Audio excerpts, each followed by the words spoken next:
So you were one of 200 cadets who was Muslim at the National Defense Academy. And you said that the beautiful thing about the military is that you were never cognizant of your religion. Take us back to those years. Once one of the fellows called me a katwa. One of your batchmates? One of my batchmates. Postmates? That means the circumscribed one. And the other fellows got after him. So this was the sort of friendship we all had. 16 officers, 2 Sikhs, 2 Muslims, 1 Christian, 1 Jew, commanding 600 men. And nobody said anything. We were fought shoulder to shoulder. Nobody asked me my religion. Nobody asked me to go to Pakistan. None of that. It was a totally different atmosphere. Your meeting with Mohan Bhagwat grabbed a lot of headlines. पर कभी खुल के ठीक तरह से बाहर नहीं आया कि हुआ क्या उस मीटिंग में. I want you to tell us first. Right.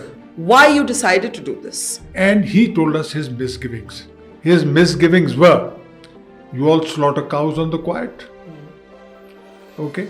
We said, I reminded him that the eating of beef was prohibited in AMU in 1920 by Sir Syed himself, because he said we have to look after the interests of the majority also.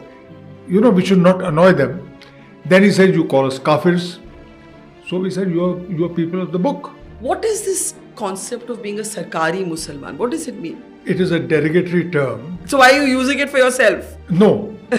If you read the foreword of the book. I have, yes. It says, I described what a Sarkari Musalman is. There are 2 types. One is a Sarkari Musalman who sells his soul for lucre. That's number 1. The second variety is government servants who stick to the rules.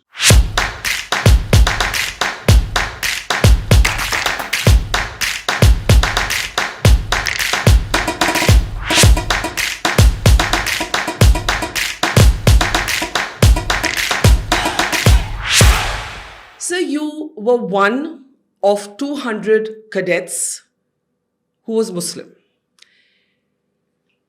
at the National Defense Academy. And you said that the beautiful thing about the military is that you were never cognizant of your religion. Take us back to those years. Well, really, actually, after I finished school from St. Joseph's College, Nainital, I applied for NDA. It was a very good schooling and got selected. And I landed up, and it didn't concern me that I was the lone Muslim. Nobody bothered about it. In fact, I'll tell you a very once one of the fellows called me a katwa. One of your batchmates? One of my batchmates. Postmates? That means the circumscribed one. And the other fellows got after him. So this was the sort of friendship we all had. What to talk of discrimination, I always found affirmative action. People were trying to help out. Not that I was a Muslim, but they realized that I was working hard.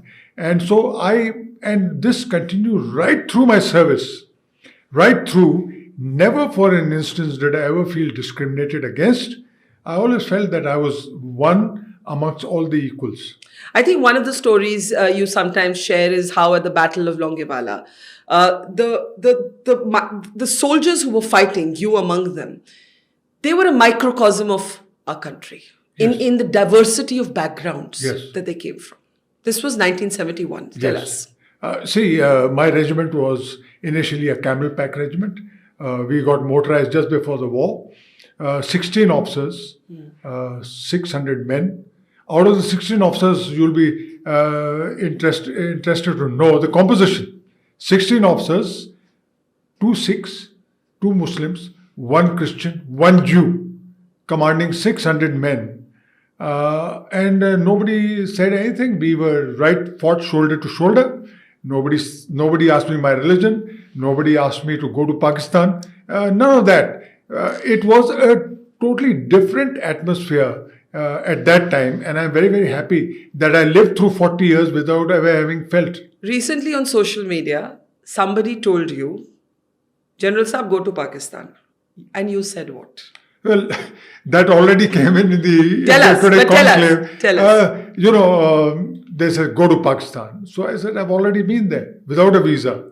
And after the 1971 war, because after the Battle of Longewala, we went into Pakistani Sindh and were there for 4-5 months.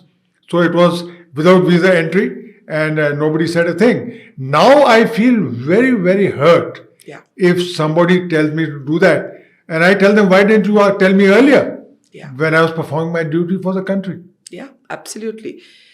The military ethos of multi-faith celebration, not tolerance, celebration, the Sarv Dharm Sthals, the Mandir, Masjid, Gurdwara traditions, the fact that the CO, the commanding officer of a regiment, will take on, in a way, the faith of his men, his troops. ये बाहर के जो लोग हैं ना, मैं भी civilian हूँ, but I've spent so much of my professional life covering the military, लोगों को समझ नहीं आता. If I want you to explain to our audience, how is faith and religion handled in the forge? Faith and religion, religion is a very important facet of a soldier's life.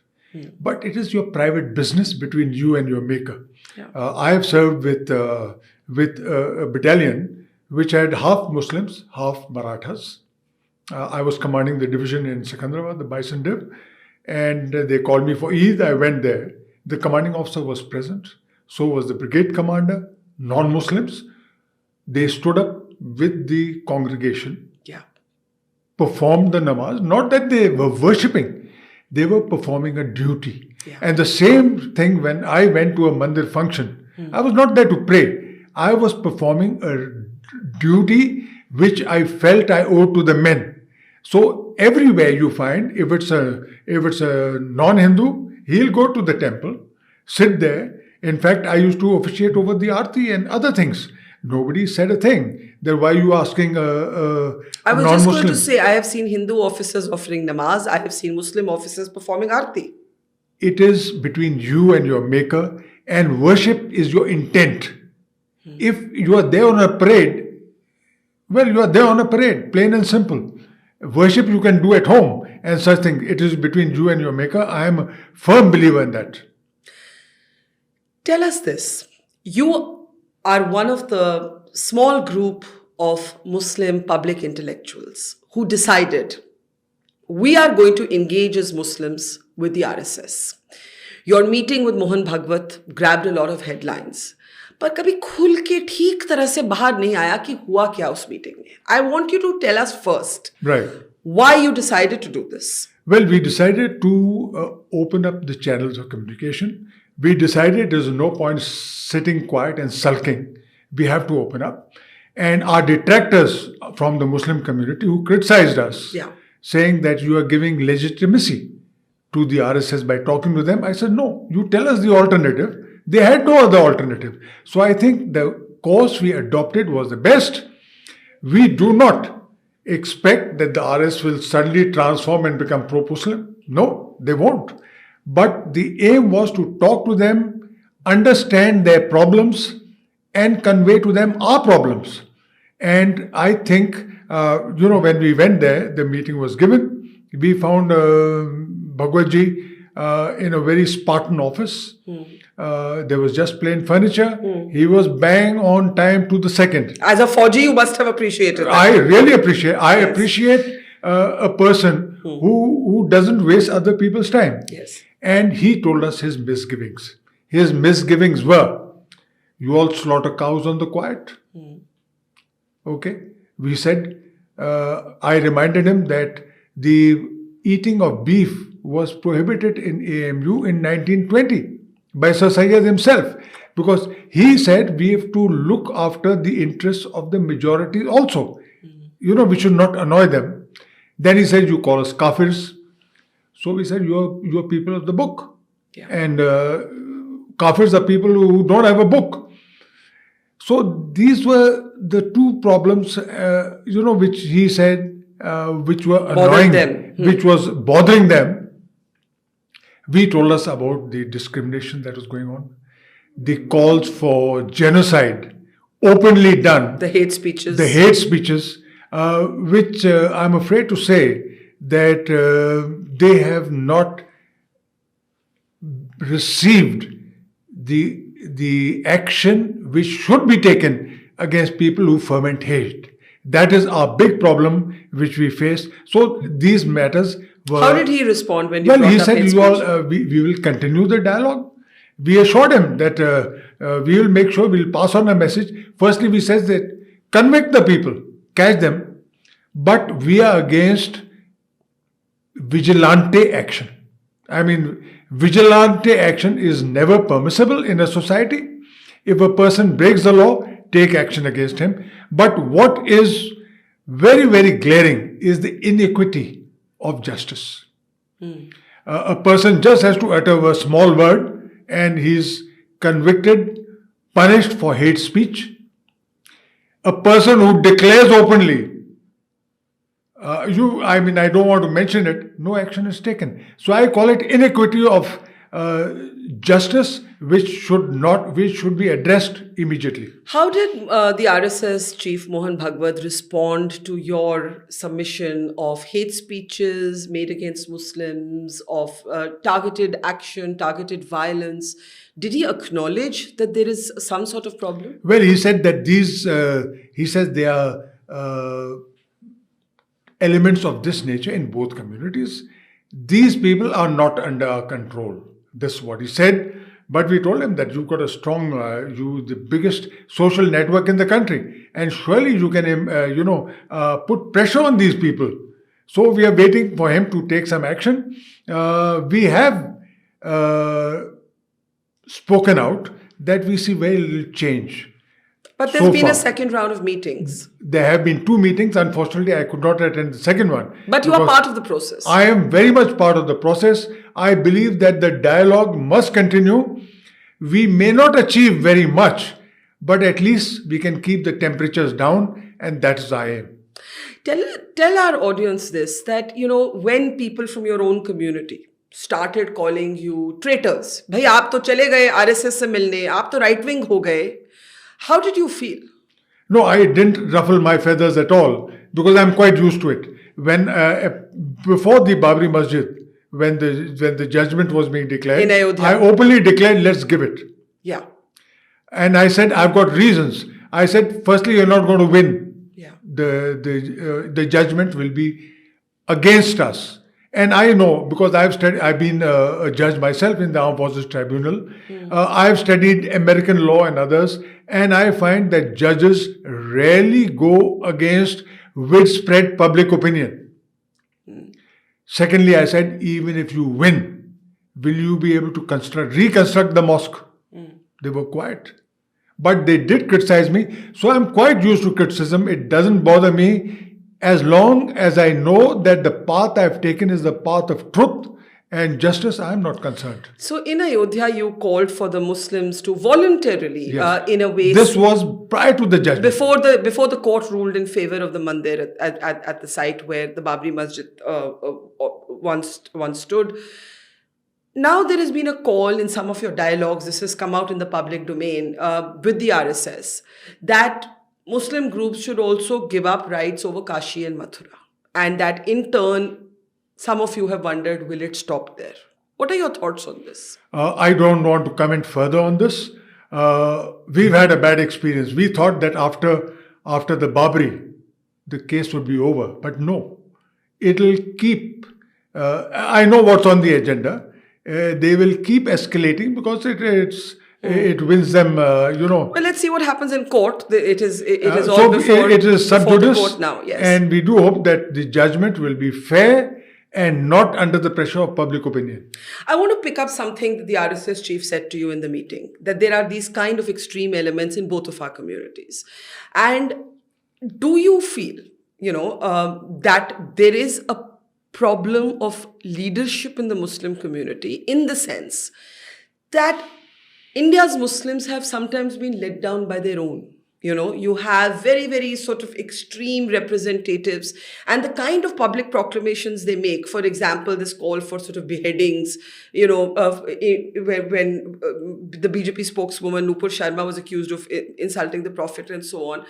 We saw what happened in Udaipur, where actually violence was inflicted on a man for a Facebook post. Do you sometimes look at the history of modern India and feel India's Muslims have been let down by an absence of effective leadership or representation. Yes, there is certainly a lack of effective leadership. And I've been saying so, that the Muslim need a think tank to examine every problem. The RSS has got a large number of think tanks. They think over 100 years. We think short term. And I would say that these crazy elements in the community are minuscule. They are, at the most, I say 10 or 12 of them who've been saying this, but it's blown out of all proportion. Look at the hundreds of people attending the rallies calling for genocide and calling for action against the Muslim community at large. There are hundreds of them. So don't compare the two. I would say that the crazy elements in the Muslim community are bringing a bad name, but they are minuscule. What was your impression of Mohan Bhagwat after meeting him? I think he's an enlightened person. He's educated. He's cultured. And, the way you are treated when you go to his office, I thought it was, I have a lot of respect for that person. I also attended the book launch, which Khwaja Iftikhar, his book in last year. And there the issue came up. He says, you all are Hindus. Now, he pointed this out during our meeting. He That said, all Indians "Aap are log Hindus." acknowledge kariye. I said, Bhagwat Sahab. And he said he means it as a geographical construct. Yes. I said, Hindu describes a religion. If you say Hindustani Musalman, we got no quarrels. And you yourself acknowledged it during the book launch, that if you got a problem with calling yourself Hindu, call yourself Hindustani Musalman. मैंने कहा भारतीय मुसलमान ready के लिए हमें हिंदी के लिए. I mean, after all, when I was the defense attaché in Saudi Arabia, the Arabs called me Hindi. Hindi from Hind. Askari Safarat al-Hind or Hindi. An Indian is always called Hindi. We've got no problem with that. But we've got a problem with Hindu. It denotes a particular religion which we are not subscribing to. We are subscribing to Hindustan, the land of our birth. And he sort of agreed with that. He agreed during the book launch by saying, if you got a problem with calling yourself a Hindu, call yourself a Hindustani Musalman. We gladly accept that. You called yourself a Sarkari Musalman in your memoirs, and I want to take our audience a little bit back to how you look at your family, why you think that generations of your family have been Sarkari Musalmans. Now, you're of course a big achiever, a big leader in your own community, but your brother is the illustrious actor Naseeruddin Shah. He went in a very different direction. You went into the military. What is this concept of being a Sarkari Musalman? What does it mean? It is a derogatory term. So why are you using it for yourself? No. If you read the foreword of the book, I have, yes. It says, I described what a Sarkari Musalman is. There are two types. One is a Sarkari Musalman who sells his soul for lucre. Okay? That means I want to write a book, I want to sell it. So what I do, I criticize what the majority wants.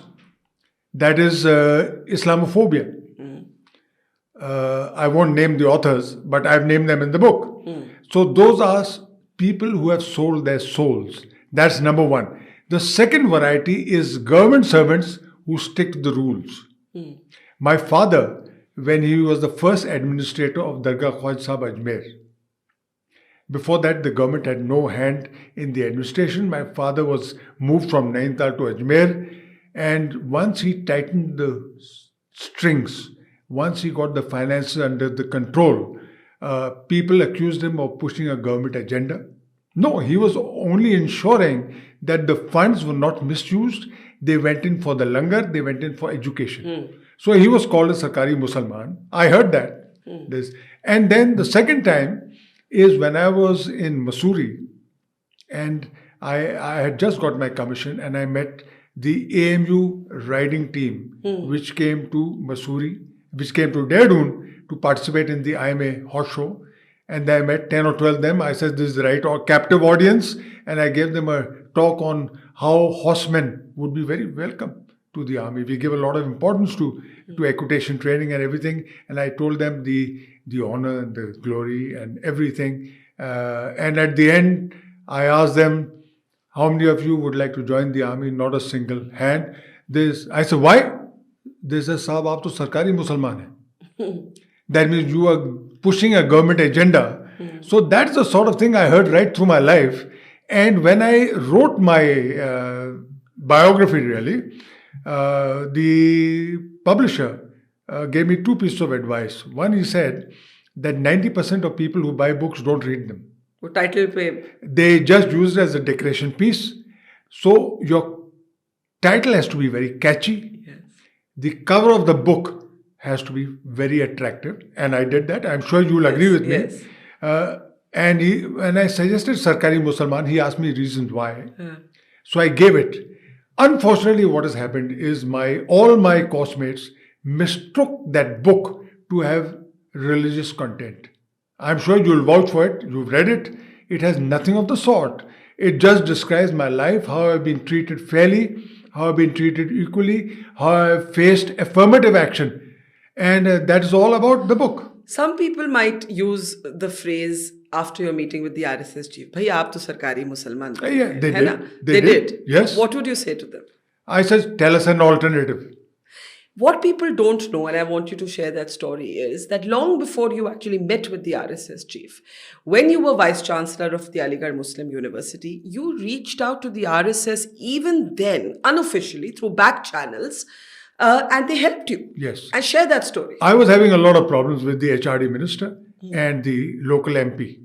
They disliked me for reasons unknown, but they certainly disliked me. And I told my army friends in Aligarh, get me through to the RSS. They brought 4 people. My wife looked after them. They went back. All that they told her is that we came to raise our grouses, but now we don't have any. So after that, I found that the people who were gunning for me had mellowed to some extent. So that is, I pointed this out to my friends. I said, this is my experience with the RSS of Aligarh, and let's do it now at a larger level. And that's why we went to Mr. Bhagwat ji. Did you always know that you would be a soldier? I always wanted to. See, I'm from a family which has been soldiering for hundreds of years. My grandfather fought the First World War. He was in 37 Lancers Baluch, which is now a Pakistani regiment. But he was there. Yes. Of course, they had abandoned their horses and fought in the trenches. Yeah. My father didn't, because he went off to Afghanistan and then on to England. But he always encouraged me to follow the family line, and I did. And since we were so used to now, that time it was permitted shikar and angling and a whole lot of other activities which the army gave me in full measure. I mean, I didn't have to pay. In fact, I was with the World Wildlife Federation, and when Mr. Salim Ali came to Ladakh to find out the habitat of the black-necked crane, I was detailed as his liaison officer. So I took him to Puga Valley and I showed him. There were 20, he told me, there were 20 surviving black-necked cranes. I'm glad the numbers have increased. So I was always fond of adventure. I wanted a good, honorable life. Yes. It didn't pay us too well, but that didn't bother us. We had enough to live honorably and enough fun right through service.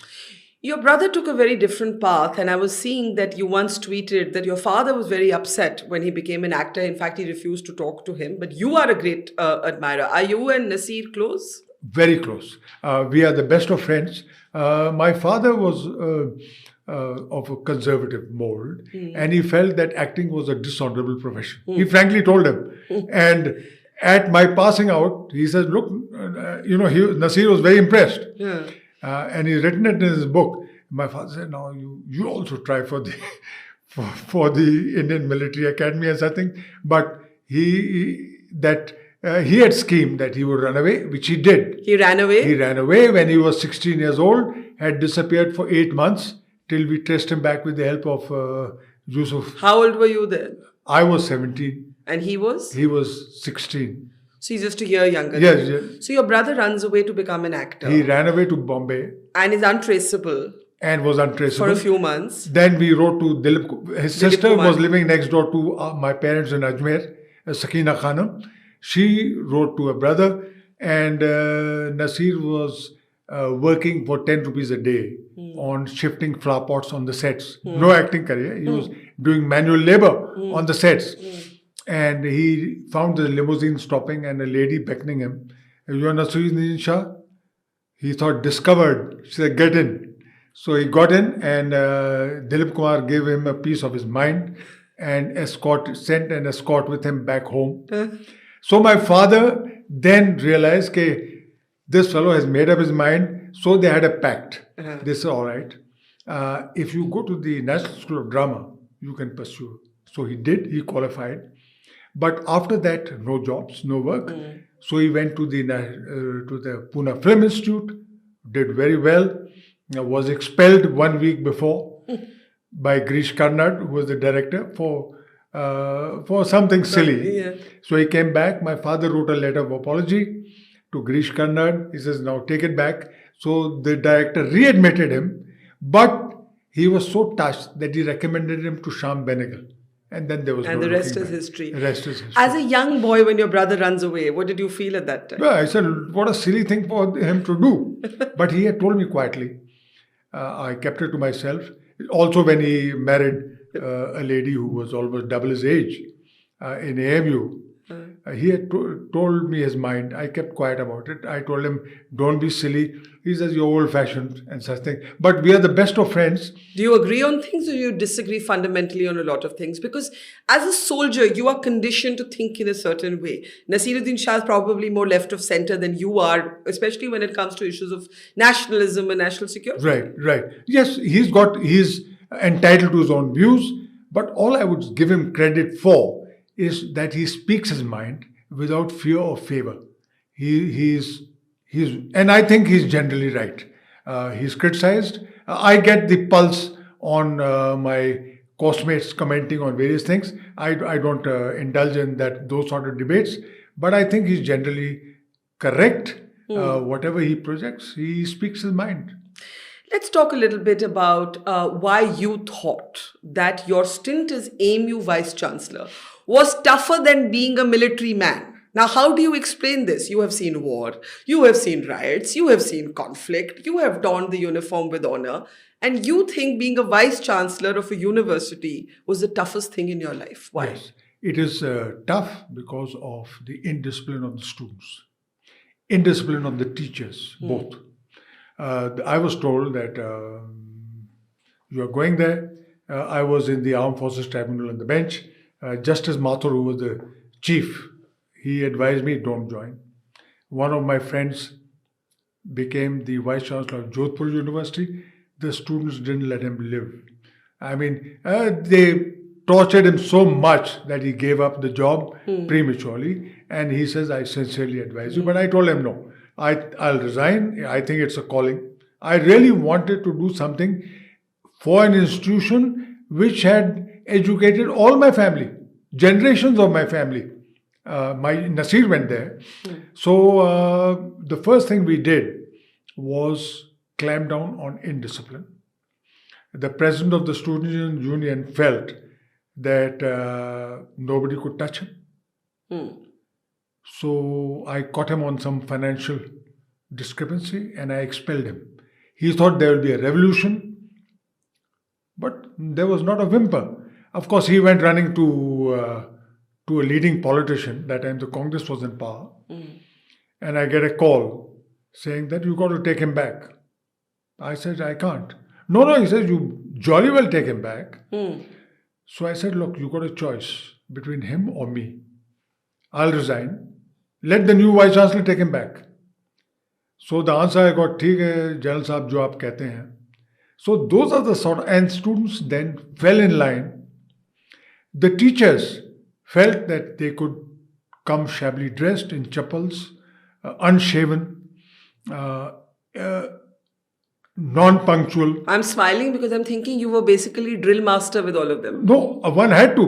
Yeah. But I gave a lot of latitude to people. Yeah. I mean, there were no restrictions on people meeting me. I made it a practice to go for namaz in the main mosque every Friday. That's when hundreds of students used to get around me and tell me their problems and such things. The teachers were less receptive to that sort of idea. They said General Saab is imposing a military Raj and such things. But I had no such intention. I kept my channels of communication open. It's not that all teachers are bad. There are only some rotten apples. The majority of the teachers in AMU are dedicated, carrying on their work, and I think they deserve a lot of praise for the hard, difficult work. Controlling 30,000 rebellious students is a tough job, let me tell you. You faced a lot of flack for denying girls access to one of the main libraries. Right. Where when I also read it as a woman instinctively, I want to say, General Saab, kyun? Ye kya tarika hai sochne ka? Let me explain. Did you make a mistake? I did, and I admitted it. Thank you. But I'll tell you why. Yes. Why I said it was meant to be a joke. You made some joke which I shouldn't have. You shouldn't have. Yes. And Karan Thapa grilled me on it. Yes. And I got away. Let's just, for context of our audience, you basically said if we allow girls into the library, there will be 4 times the number of boys. It was a patriarchal comment, and you shouldn't have made it. I shouldn't have made it. Yes. A vice chancellor has to be more careful in what he says. But why did you not want them to have access? Yes. That in itself. Today we're talking about women in combat. They're flying fighter jets. The world is open for them. Right. Let me explain. We can't get girls into a library. The women's college is 4 kilometers away from the university. These girls, when they used to travel, used to get waylaid. Their purses used to be snatched. The girls had their own library. They could demand books online from the university library. And let me tell you, Miranda House girls are not allowed to the Delhi University Library. Really? Yes. Please find it out. Okay. Because they've got their own library. They can demand books. I didn't want these girls to be endangered in any way. So anyway, the ruling was given that no, you will permit them. So I said, okay, we laid on a bus. The first Saturday, 10 girls landed up to go to the library. The second Saturday, there were 6, and the third, there were none. So my point was proved right. The girls just wanted an outing. They wanted to get out of the women's college, an outing. I don't think the intention was to go to the library at all. But that's their choice. But that's their choice. But look, I assumed, and I really mean it, I had taken the place of their parents. When they were entrusted to me, I had to take care of the security. And one of the securities was making sure that they didn't get mugged on the way to the main university. But sometimes overprotecting women is a disservice to them. I agree. And let me tell you, we are very, very proud of the girls in the women's college. And about 40% of the women of the students in AMU are girls. But 90% of the medal winners are the girls. They are doing exceedingly well. We are very proud of them. And I think that's the way forward. If you educate a mother, you educate a whole family. Absolutely. As VC, as Vice Chancellor, you did meet with Prime Minister Modi. I think you had one meeting with him that I know about. Maybe you had more. I'm kind of interested in finding out how that meeting went, because previously you were also the Army General tasked with quelling the riots in Gujarat in 2002. And you had been critical of the administration, which was captured in your book as well. Now, of course, this is a sensitive point with the Prime Minister. He has often felt even sections of the media were unfair to him. When you met with him as Vice Chancellor, was he hostile? Was he fraught? How was he with you? No, he was very friendly, very understanding. In fact, I had a meeting before that also in a book launch by Professor Rajput, where he just... Who was the NCRT head at that time, J.S. Rajput. It was in the Islamic Center where he recognized me. He was passing through. I said, Jai Hind. So he caught hold of my shoulder and said, Shah Sahab, kidhar rahe aap 10-12 saal se? तो मैंने कहा साहब army में सेवा कर रहा था, अब एजुकेशन की सेवा कर रहा हूँ. और मैं आपको बतलाना चाहता हूँ कि Aligarh Muslim University number 1 university है कंट्री में. तो कहा हाँ मुझे मालूम है. So he recognise me. He has a very good memory. I think he's got all the qualities of leadership. He's a great orator, and he remembers things. The other things, of course, I don't have to mention. What I feel against is his absolute silence when these hate speeches are delivered. I expect my Prime Minister, who's a strong personality, to speak out whenever there's injustice against any community. That is the only thing that has disappointed me so far. And I do hope that he will find some occasion to speak out against Would this. you call yourself a conditional admirer of Prime Minister Modi? I admire him for... Or a critic? I am neither. I am neutral. I don't have I have a high opinion of his gift at oratory and his memory.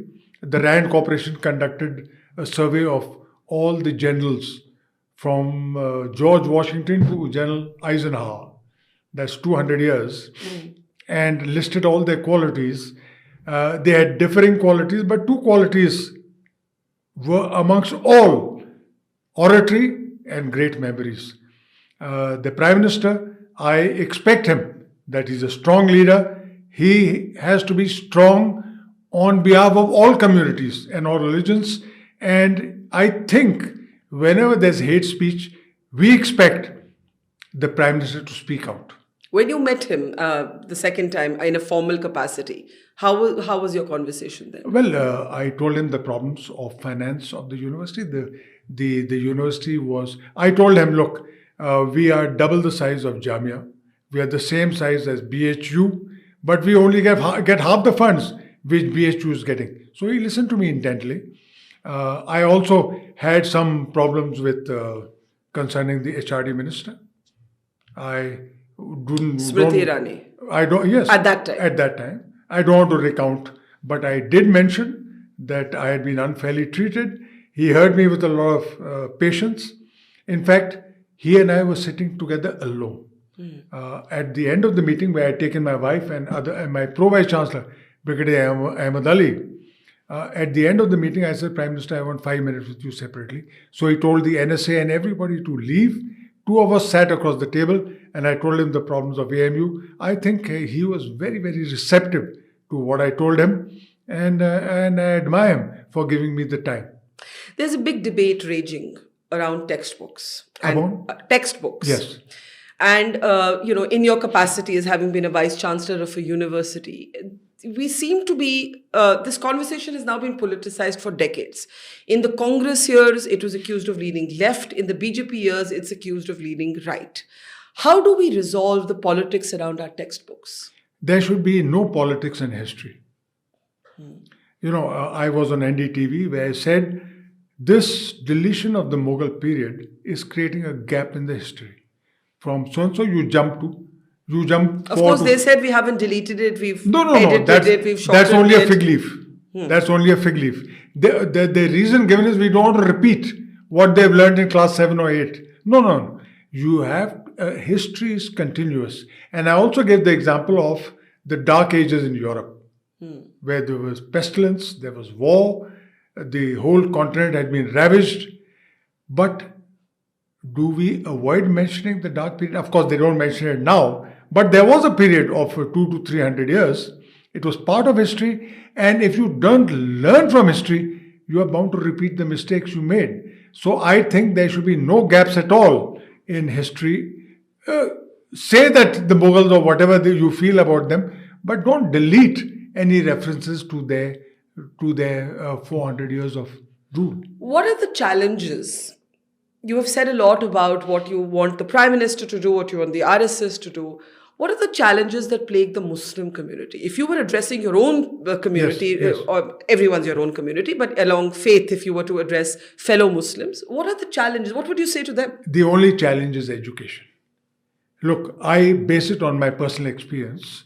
My father spent bulk of his pay in educating us in the top school of the country. We were well educated. our foundation was so strong that my elder brother went to IIT, no coaching, nothing. I went to NDA, no coaching, nothing. Nasir ran away, but still made good. Yeah. So what we have to concentrate on is do what the Jews have done. The most reviled community in the face of the earth was the Jews before the Second World War. 6 million had been obliterated because of this heat, of this hate. But what did they do? They went in for education. And let me tell you, Barkha, 99.6% of Jewish children are at least high school pass.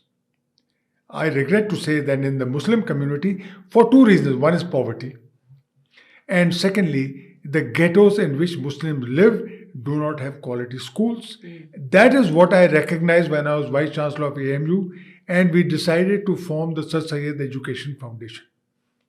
We have already opened 4 schools for the impoverished, underprivileged children. We advertised that we are going to, this is our mission, 40 families offered 2 acres of land free. We've been able to utilize 2 such offers because it takes 2 crore to raise a good school. It hasn't to be a jhopri type school. It has to be like the good public school with playgrounds and everything else. So my mission, or the mission of the Sir Syed Education Foundation, is to form a chain of secular. I repeat again, secular. We don't want ghettoized education, but in Muslim concentration areas. So we opened these 4 schools. It has been a challenge to get non-Muslim students in, but we are gradually convincing people to put in their wards. One of the non-Muslim parents, the press asked them, "Don't you know that's a Sir Syed National School?" They say, "Yes." "Then why have you admitted your child here?" "Well, they say it's the best school in the district." What is holding India's Muslims back? Education. That's Education. the only reason? Education and, the infighting among Muslim communities. So-and-so is a Sayyid, so-and-so, so-and-so, so-and-so. We also had a link with our prerogative, was to write our community name. But we brothers dropped it purposely. What do you mean? Explain. Well, it was, my father was Sayyid Ali Muhammad Shah. I would have been Sayyid so-and-so. But all 3 of us dropped it because You dropped the Sayyid. We dropped the Sayyid because we feel ancestry is something to live up to, not to boast about. So here you are boasting. So I feel that the Muslims of India are badly divided on communal and caste lines. We need to get rid of. I've been advocating that everywhere. What about orthodoxy, religious orthodoxy? Yes, that is the problem. If there's, if we don't have a priestly class, but there is some people, the imams and other thing else, but they haven't seen the world. They've only been taught the Quran. They've been taught the translation of the Quran. They need to be like Christian priests. I was taught by Christian brothers who had doctorates in the various subjects. They knew their religion, but they were well educated. So we need the people who call the shots, they are the religious leaders, to be also well educated, to accept the equity of all religions. I mean, I say that the good Lord cannot be parochial and say that you are the chosen race. Yeah. Finally, General Saab, borrowing from the forge, the one message, I know you've often used the clenched fist metaphor, and I think it's a beautiful one. So I might ask you to share that with our audience. But the one lesson from the military that you think is so valid for today's India, what is that? Firstly, I'll explain the clenched fist. I said India is a country of 5 fingers. The Hindus, the Muslims, the Christians, the Sikhs and the Parsis. You injure the small finger. Can the fist be clenched? No, it cannot, because your finger is hurting you. So don't hurt any community for God's sake. They are part of the clenched fist which we want to make India to be. We want India to be a powerhouse. The greatest lesson of which the army conveys is secularism. We don't bother about religion. We are religious, but that is our private business, and that's how I hope the country takes a turn too. So, if I said to you, what does being Muslim mean to you? That would come lower down the hierarchies of what obviously being a soldier means to you. I think in some ways you're first a soldier and then anything else. Yes, see, being Muslim means being true to your religion, being true to your salt. And being a soldier? I'm true to my religion. I try and practice Yes. whatever I can. I don't say I'm over-religious. I've tried to be true to my salt. I mean, I've spent my whole life fighting insurgency in the Northeast, and nowhere did I fear or nowhere did I balk from doing my duty. So I expect the Muslims to, and most of them are. There are a few, bad elements, Yeah. but we should not give them publicity. The more publicity you give, you are fanning the flames of more hatred. And what does being Indian mean to you? What is? Being Indian. I've asked you being Muslim, being a soldier, being Indian. Well, being Indian is being proud of your country, honoring it, and working towards making it a superpower. Well, thank you, General Saab, for your service. I think you have spent 40 years and counting in illustrious service. It's been a pleasure talking to you. Thank you, Barkha. And let me tell you that I admire your guts. You've been speaking for the truth. Carry on with the good work. Thank you, sir. Jai Hind. Jai Hind.